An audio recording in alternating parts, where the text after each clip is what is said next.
I pulled into my driveway at 9 o'clock on a Tuesday night, 3 whole days earlier than my husband expected me home. The house was dark. Too dark. Only one dim light glowed from the upstairs bedroom window, bleeding weakly through the October mist. My shoulders ached from the long flight back from Portland, my lower back stiff from hours crammed into an economy seat.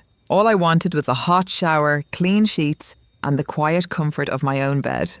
Then I saw the car. A silver sedan was parked along the curb, just close enough to look intentional. Not a delivery driver. Not a neighbour stopping by. The hood was still warm when I brushed my hand past it. I could feel the heat through the thin leather of my glove. The air was cold. My stomach was not. We did not know anyone with a silver sedan. Our neighbours drove oversized trucks and aging SUVs. This car did not belong here. I stood there longer than I should have, keys heavy in my hand, my breath coming shallow. I told myself not to jump to conclusions.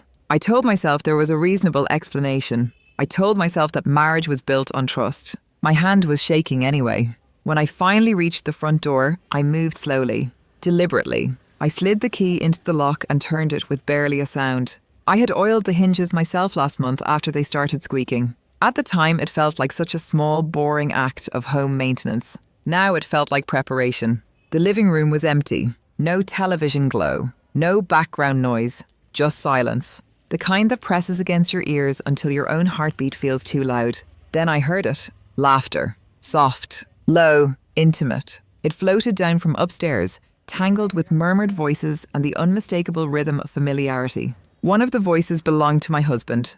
The other voice was female. My chest tightened so suddenly, it felt like a fist had closed around my lungs. Each step toward the staircase felt heavier than the last, like gravity itself was trying to pin me in place. My legs moved anyway. 8 years in this house had taught me its secrets. Which steps creaked? Which ones stayed quiet? I avoided the noisy ones without thinking, muscle memory guiding me upward. The bedroom door was open just a crack. Not enough to announce my presence. Just enough to let the sounds spill out into the hallway, where I stood frozen. My husband was sitting on our bed. Our bed. The bed with the slate blue comforter I picked out at a clearance sale in downtown Raleigh. The bed with the white pillows we bought during our 5th anniversary trip, laughing about how ridiculous it was to spend that much money on something meant to be slept on. His fingers were buried in a woman's long dark hair, stroking it slowly, reverently, as if it were something fragile and precious. The woman leaned into him, relaxed, comfortable, at home. She was wearing something silky, cream-coloured, the fabric catching the warm lamplight. My vision sharpened, and with it came the realization that made my blood go cold. She was wearing my robe, the silk robe my husband had given me for Christmas 2 years ago. The one he said made me look elegant. The one I wore on quiet mornings when I drank coffee by the window. My robe, on her body, in my bed. My husband's voice drifted into the hallway, low and tender. I had not heard that tone directed at me in months. "You are so good to me," he murmured. Not like my boring wife who only cares about her stupid job. The words landed like blunt force trauma. Boring wife. Stupid job. I thought about the late nights I worked to help pay for this house. The promotions I chased so we could live comfortably. The business trips I took because someone had to be responsible. I thought about how many times I cancelled plans because he said he needed me home. How often I softened my opinions, quieted my ambitions, shrank myself because he said I was too much. The woman giggled, a light childish sound. "She does not appreciate you," she said. "I do." Her voice was familiar, too familiar. My brain struggled to catch up, drowning in what my eyes were seeing. I must have shifted. Or maybe my shadow crossed the doorway, because suddenly both of them turned. Time stopped. The woman's face came fully into view, and something inside me snapped clean in half. This was not a stranger. This was not a coworker or a woman from a bar. This was someone who had sat at my dinner table. Someone who had hugged me and called me family. Someone who had cried on my shoulder just 3 months ago about her divorce and how unfair life had been. This was my husband's younger sister. Her eyes widened in terror. Her mouth opened, but no sound came out. She looked like someone who had just been shoved into icy water. My husband scrambled off the bed so fast he nearly fell. His face drained of colour, pale and empty, like a mask stripped of its paint. "Violet, this is not..." He could not finish a sentence. I did not want him to. My hands were shaking, but not from heartbreak. Not from tears. They were shaking with rage that had been building for 3 weeks. "My name is Violet." I am 36 years old. I work in corporate strategy for a logistics firm headquartered in Charlotte. I travel often. I pay attention to numbers. I notice patterns. And I am not stupid. 3 weeks ago, I already knew. My right hand moved on its own, pulling my phone from my jacket pocket. I opened the camera app and pressed record. The red dot appeared, steady and unforgiving. It captured everything. My husband's face twisted in fear. His sister wrapped in my robe. The rumpled sheets of the bed we had shared for nearly a decade. I want both of you to listen very carefully, I said. My voice came out calm, flat, so cold it did not sound like it belonged to me. Before my husband could speak again, I raised my hand. Quiet. He flinched. Good. 3 weeks ago, I continued, my eyes moving between them. I noticed some strange charges on our joint credit card. The woman's breathing hitched. Jewelry I never received. Restaurant bills from places I was never taken. Hotel rooms booked right here in our city. On nights you told me you were working late. My husband's lips parted, but no words came out. So I hired someone, I said. A private investigator. His name is Samuel Crow. They both went very still. He found the money you stole, I said, looking directly at my husband now. Over $200,000 taken from your clients. Small amounts, spread out, hidden through shell accounts. The woman made a sound that did not sound human. And he found the plane tickets, I continued. 2 one-way tickets to Belize next month. He found communications about fake passports. He found everything. My husband swayed like his legs were no longer sure what they were meant to do. That is not all, I said, turning back to her. He also discovered that this is not the first time you have done this. That your ex-husband did not leave because of irreconcilable differences. He left because you tried to drain his business accounts. She shook her head violently. That is not. I have bank records, I said.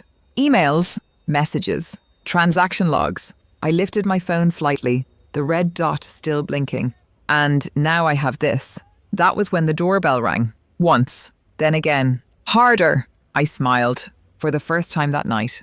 That would be Detective Lauren Mitchell, I said calmly. I called her from my car before I came inside. She is very interested in speaking with both of you about financial fraud. The colour never came back to my husband's face. His sister began to hyperventilate, breaths coming sharp and fast. Her knees buckled and she collapsed onto the floor, clutching the silk robe like it might save her. My husband rushed toward her, cradling her face with shaking hands. The way he touched her, the panic in his eyes, the tenderness he showed her in that moment made my stomach churn. This was not just an affair. This was something darker, something rotten to its core. Heavy footsteps climbed the stairs. Slow, certain. I did not move. I did not speak. I stood there, phone steady in my hand, as everything they thought they had hidden finally caught up with them. And I knew with absolute clarity that nothing in my life would ever be the same again. 3 weeks earlier, I stood in almost the same spot in our bedroom, but the air felt normal then. Safe. Ordinary. The kind of ordinary I used to believe in. I had just gotten home from a conference in Nashville. My suitcase lay open on the floor, half unpacked. I was hanging blouses in the closet, dropping dirty laundry into the hamper, moving through the familiar rhythm of a life I thought I understood. Downstairs, my husband had the television on, some sports show playing in the background. I remember thinking the house felt quiet in a strange way. Quiet like it was holding its breath. I sat at my desk and opened my laptop, not because I suspected anything, but because I always checked our finances after a trip. It was habit. Years ago, when we first bought the house, money was tight. I learned to track every bill, every payment, every recurring charge. That habit never left me, even when our income grew and we started pretending we were comfortable. The bank portal loaded slowly. I entered the password. The statement appeared line by line. Grocery store charges, gas stations, utilities, normal. Then I saw it. A charge from a boutique jewelry store in uptown Charlotte. $860. The date hit me first. It was a Tuesday. The Tuesday I had been standing in a hotel bathroom in Nashville, applying concealer under my eyes before a morning presentation. My heart did a small, panicked stutter. For a second, I tried to protect myself with optimism. Maybe it was a gift. Our anniversary was coming up. Maybe he was finally making an effort. I kept scrolling. A charge from a high-end restaurant I had never been to with him. $212. Same night. My fingers went cold on the keyboard. I scrolled faster. The way you scroll when you already know you are not going to like what you find, but you cannot stop yourself. There were more. Hotel charges, a boutique place right in our city. 4 separate stays in 1 month. Always one night. Always on nights I was out of town. My stomach flipped so hard I had to put my palm flat on the desk to steady myself. Why would my husband need a hotel room in the city where we lived? I heard his footsteps on the stairs. Instinct kicked in. I slammed the laptop shut like it had burned me. He walked into the bedroom carrying a glass of water, wearing the sweatpants I bought him the previous winter. He looked normal. Too normal. That was the part that still unsettles me when I think about it. How easily he could wear normal like a costume. "You okay?" he asked, glancing at me. "You look pale." "Just tired," I said, forcing a smile that felt like it might crack my face. The trip was brutal. "I think I am going to take a shower and go to bed early." He nodded, not concerned, not curious, just vaguely annoyed, like my exhaustion was an inconvenience he did not want to deal with. "I am going to stay up and watch the game," he said, already turning away. After he left, I sat on the edge of the bed for a long time, staring at the closed laptop. Part of me wanted to confront him immediately, demand an explanation, throw the statement in his face and watch him squirm. But another part of me, the part that has kept me alive in boardrooms full of men who smile while they sharpen knives, whispered one sentence into my mind. "Do not move without proof." The next morning when he went down to his home office, I called Beth. Beth had been my best friend since college. She was the kind of friend who did not waste time with comfort lies. She was a lawyer now, sharp and relentless, and if anyone would tell me the truth without cushioning it, it was her. "I need your advice," I said, standing in the laundry room with the door shut, voice low. "And I need you to be honest, even if it hurts." I told her everything. The jewelry charge, the restaurant, the hotel rooms, the dates that matched my travel schedule, the way my husband had been distant for months, the little comments he made about my job, my ambition, my body, the way he acted like I was a burden he tolerated instead of a partner he chose. On the other end of the line, I heard her breathing shift. Casual to serious. "Violet," she said carefully, "you need to consider the possibility that he is cheating." Hearing it out loud made my throat close. It was no longer a fear floating in my head. It was a spoken truth with sharp edges. "I know," I whispered, "but I need proof. Not suspicions, not vibes. I need something that will hold up when he lies." Beth was quiet for a moment. Then she said, "I know someone who can help. A private investigator. His name was Samuel Crowe, former police. Now he specialized in financial fraud, not just infidelity." Beth said he was discreet, professional, the kind of man who did not do drama, only facts. She asked if she could give him my number. I said yes. Samuel called that afternoon. His voice was calm, firm, the voice of someone who had seen the worst of people and never seemed surprised anymore. We met at a coffee shop on the other side of town, the kind of place where no one lingered and no one looked at you twice. I chose a corner table, back to the wall. I did not know why I did that. Instinct, maybe. Like I needed to protect my spine. Samuel arrived exactly on time. Mid-60s. Silver hair, weathered hands. Eyes that did not blink much. I slid copies of the credit card statement across the table. He studied them without emotion. "Tell me about your husband," he said. So I did. I told him my husband worked as an independent accountant. He had clients who trusted him with everything. Small business owners, retirees, couples planning their future, people who believed he was honest because he wore pressed shirts and spoke in calm tones. I told him about the distance, the late nights, the excuses. Samuel listened, took notes in a small leather notebook. When I finished, he looked up. "In my experience," he said, "hotel charges and secret purchases usually mean exactly what you think they mean." I stared into my coffee until the cream swirled into nothing. "I still want to know," I said. "I want the truth." Samuel nodded once. "Then you will have it." For the next 2 weeks, I lived in 2 realities. In one reality, I was the wife. I smiled over breakfast. I asked about his day. I nodded when he complained about traffic. I touched his arm when he wanted to look like we were fine. In the other reality, I was waiting for the call that would detonate my life. It came when I was in Richmond for a client meeting. My phone vibrated during a lunch break. Samuel's name lit up the screen. His voice was different this time. Still calm, but heavier. "Violet," he said, "I need to meet with you as soon as possible." My blood went cold. "Did you catch him?" I asked. "I found more than that," Samuel said.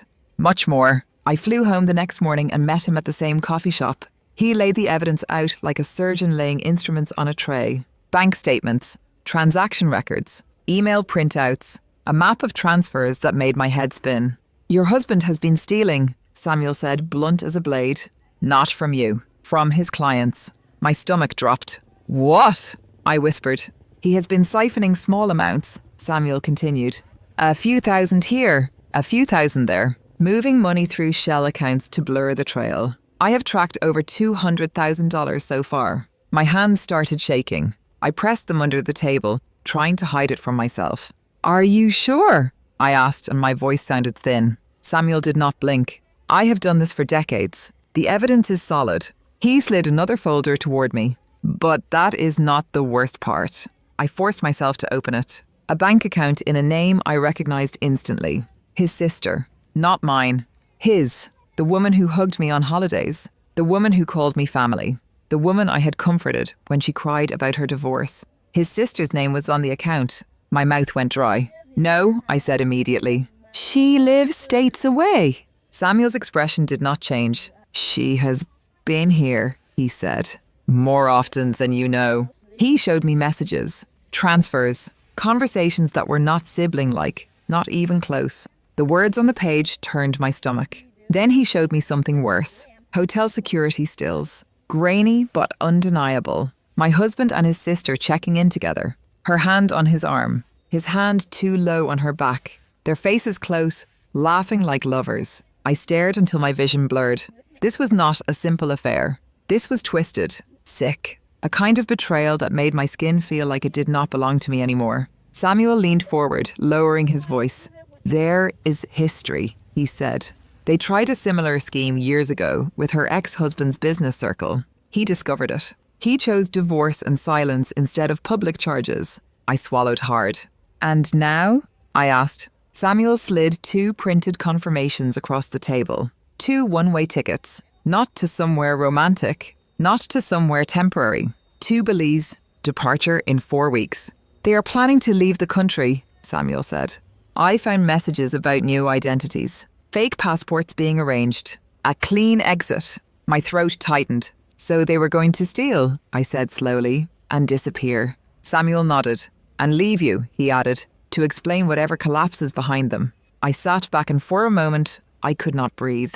My husband, my home, my life, all of it built on lies, and I had been the one carrying the weight, making the payments, keeping the lights on, believing loyalty was enough to hold a marriage together. "What do I do?" I asked. Samuel did not hesitate. "You go to the police." I stared at the table. I should have nodded. I should have agreed. I should have marched straight into a precinct and handed them everything.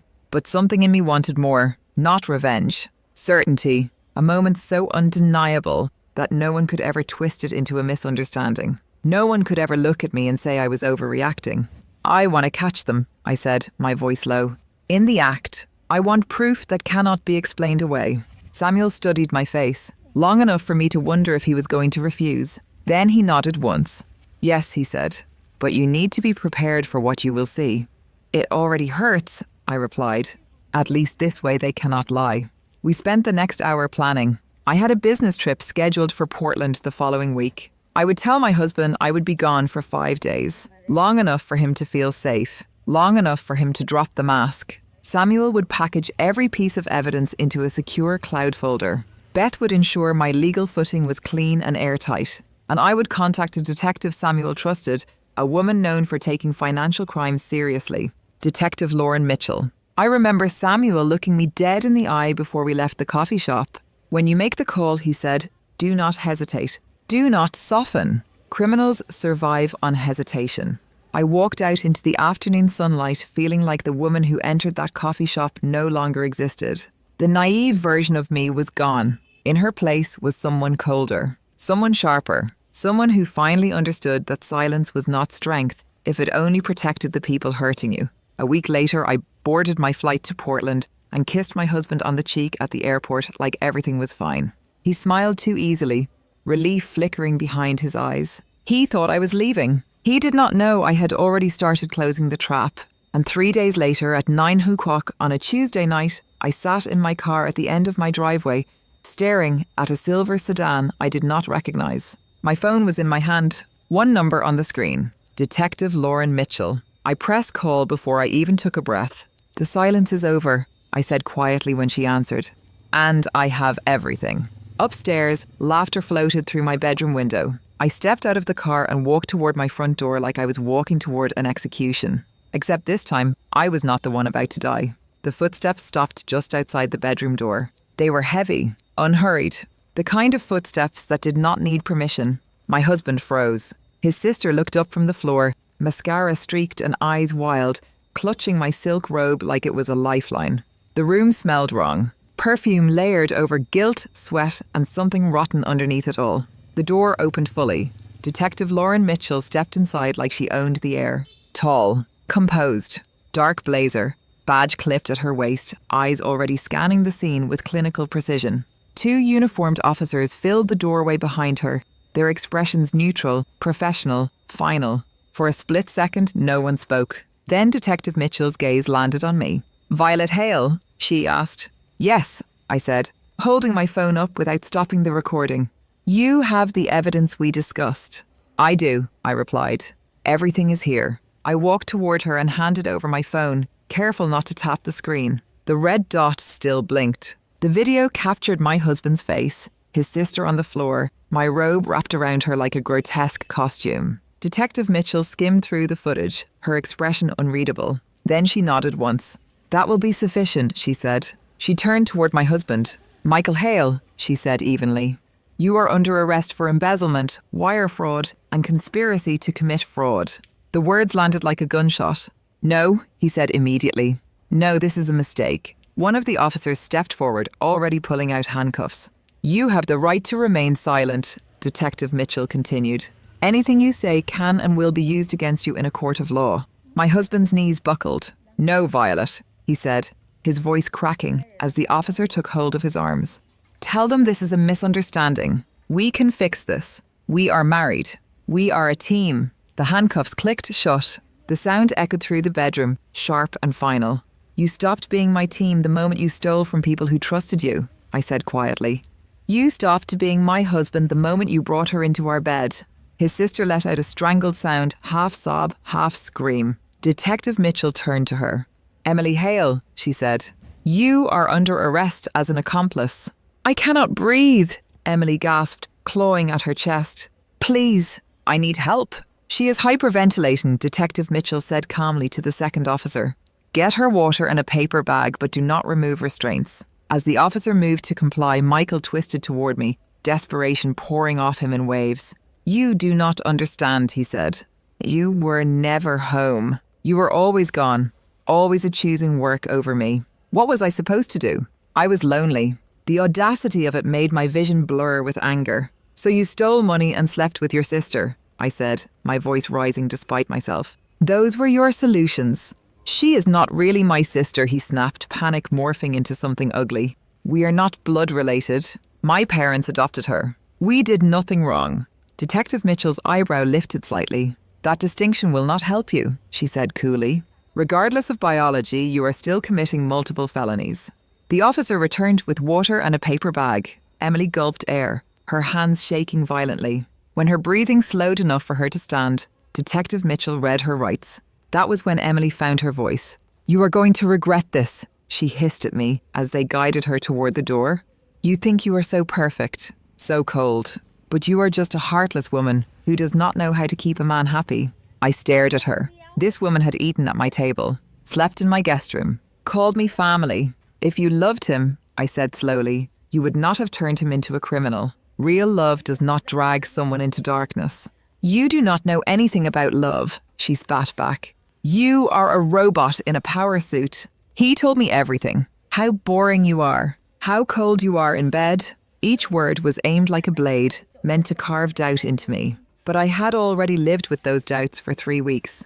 "They are taking her downstairs," Detective Mitchell said firmly. Emily screamed as they led her out. Michael stopped resisting then, his body sagging as if all the fight had drained out of him.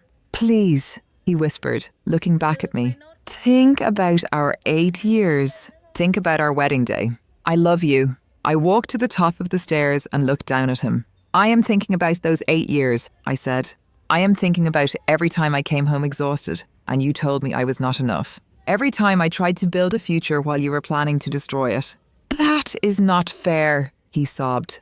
I was trying. You were stealing, I said. There is a difference. Something inside me finally let go. We are done, I said. I want a divorce, and I never want to see you again.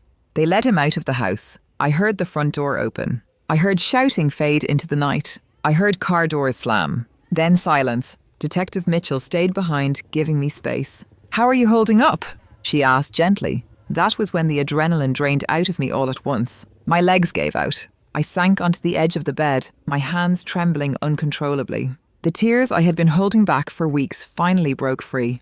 I feel empty, I whispered. I thought I would feel justice or relief, but I just feel hollow. Detective Mitchell sat nearby, not touching me, just present. You are allowed to grieve, she said. Even when someone betrays you, you are still allowed to grieve the life you thought you had. A few minutes later, footsteps pounded up the stairs. Violet, a familiar voice called. Beth burst into the room, eyes wide with fear, until she saw me sitting there alive. They are gone, I said. She arrested them. Beth wrapped me in a fierce hug.